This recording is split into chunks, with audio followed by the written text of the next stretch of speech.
نحمده ونصلي على رسوله الكريم اما بعد فاعوذ بالله من الشيطان الرجيم بسم اللہ الرحمن الرحیم۔ ٹاپک چل رہا ہے جی ناصب المضارع، جس کی علامات ہم تفصیل سے پچھلے لیکچر میں بیان کر چکے۔ ان، لن، کئی، اذن۔ ان جب ظاہراً آتا ہے کسی جملے میں، یعنی مضمرہ نہیں ہوتا، تو اس کی علماء نے 3 قسم کی توجیح کی ہے۔ وہ ان جو ڈائریکٹ کسی جملے میں آتا ہے اور ناصب المضارع ہوتا ہے، وہ ہے اپنے ما بعد آنے والے فعل مضارع کو منصوب کر دیتا ہے۔ تو 2 آیات لکھی ہیں میں نے ریفرنس کے طور پہ، وَمَا يَنبَغِي لِلرَّحْمَنِ أَن يَتَّخِذَ وَلَدًا۔ ينبغی، یہاں پہ نون ساکن کے بعد با ہے تو اقلاب ہوگا، اس نون کو ہم میم سے بدل کر پڑھیں گے۔ وَمَا يَنبغی، میم کے لیے کیا ہے، دونوں ہونٹ آپس میں جڑ جاتے ہیں، خشک حصہ جڑتا ہے۔ وَمَا يَنبغی، باپور ہو گیا تھا مجھ سے۔ وَمَا يَنبغی، تو اس آیت میں ہمارا تعلق اس ان یتخذ سے ہے، ٹھیک ہے جی۔ اس ان نے آ کر اس یتخذ کو منصوب کر دیا۔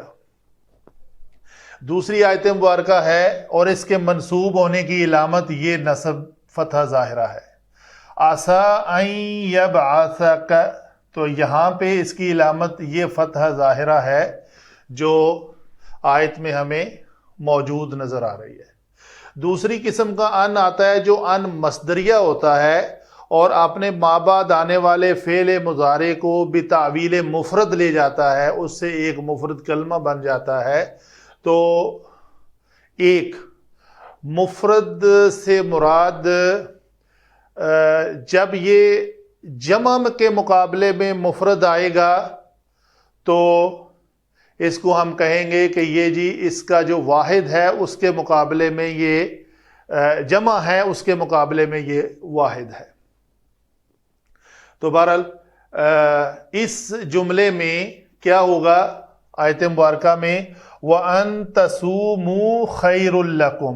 ان مصدریہ سے مراد ہے ان کے بعد والا فعل اپنی اس حالت کے اعتبار سے، اگر واحد ہے، مذکر ہے اور یا جمع ہے، اس اعتبار سے اس کا ایک مصدر لیں گے اور اس کے صیغے کے اعتبار سے اس کے ساتھ کم لگے گا، کیونکہ وہ ان تصومون تھا۔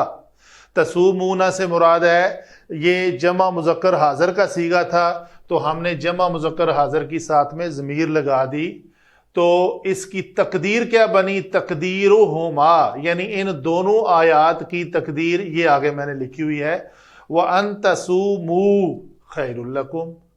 تو اس کا کیا بنے گا جی، وَصِيَامُكُمْ خَيْرٌ لَكُمْ، وہ یہاں پہ آئے گی، وَصِيَامُكُمْ خَيْرٌ لَكُمْ۔ دوسری آیت مبارکہ پھر اسی طرح ہے، وَأَن تَعْفُوا أَقْرَبُ لِلتَّقْوَى۔ تو یہ تعفو جو ان کے ساتھ ہے، دونوں مل کر یہ اپنے مصدری معنی میں چلے جائیں گے، وَعَفْوُكُمْ أَقْرَبُ لِلتَّقْوَى۔ تو یہ ہے مصدری ہونے کا معنی کہ کوئی جب ان آئے اور اپنے ما بعد والے فعل کو اس کے مصدر کے معنی میں لے جائے، اس کو کہتے ہیں ان مصدریہ۔ تیسری قسم ہے جی، یہ تینوں صفات کے ساتھ آتا ہے ایٹ اے ٹائم، مصدریہ بھی ہو سکتا ہے، نصب یعنی منصوب بھی کرتا ہے، اور اس کے معنی استقبال یعنی اس کے معنی میں کہیں مستقبل کی بات پوشیدہ ہوتی ہے، ٹھیک ہے جی۔ یہ 2 آیات مبارکہ اس ٹاپک کے تحت علماء نے لکھی ہوئی ہیں، کیا ہیں وہ؟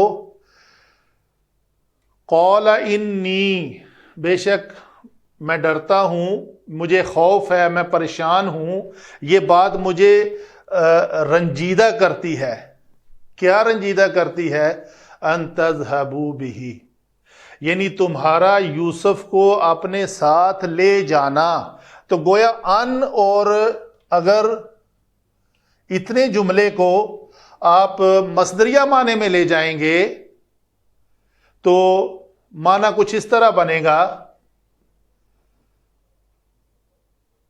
ذہابکم معہ، تمہارا یوسف کو اپنے ساتھ لے جانا۔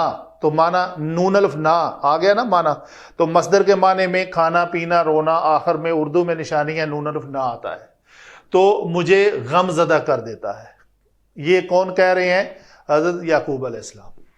وَأَخَافُ، اور کیا ہے؟ ایک تو یہ فعل ہے لَيَحْزُنَنِي، اور دوسرا ہے اخاف، یہ دوبارہ پھر وہی بات آ گئی، ان اور یأکلہ۔ تو یہ ان جو ہے وہ اس 3 ہیڈنگز کے تحت آیت مبارکہ کا اتنا ہی حصہ لکھا ہوا ہے۔ میں نے آیت کو پورا کیا ہے کہ وَأَخَافُ أَن يَأْكُلَهُ الذِّئْبُ، کہ میں ڈرتا ہوں کہ اس کو بھیڑیا کہیں کھا جائے۔ ٹھیک ہے، تو مجھے ڈر ہے اس بات کا۔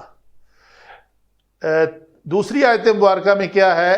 وَتَخْشَ النَّاسَ، اور تم ڈرتے ہو لوگوں سے، وَاللَّهُ أَحَقُّ أَن تَخْشَاهُ، تو یہاں پہ بھی ہے ان تخشاہ، اللہ زیادہ حقدار ہے کہ اس سے ڈرا جائے۔ تو یہ بھی اس میں بات مستقبل کی بھی ہے، نسب بھی ہے، اور مصدری معنی بھی موجود ہے۔ یہ ہوا جی ہمارا آج کا ٹاپک، جس میں ہم نے ان کو ان ظاہرہ، ان ظاہرہ وہ لیا۔ تو اس کی یہ ساری مثالیں ہیں۔ اگلے لیکچر میں ہم انشاءاللہ لیں گے لن کو، پھر کئی اور اذن کو، اور اس کے بعد ہم ان مضمرہ کے اوپر بات کریں گے۔ وما علینا الا البلاغ۔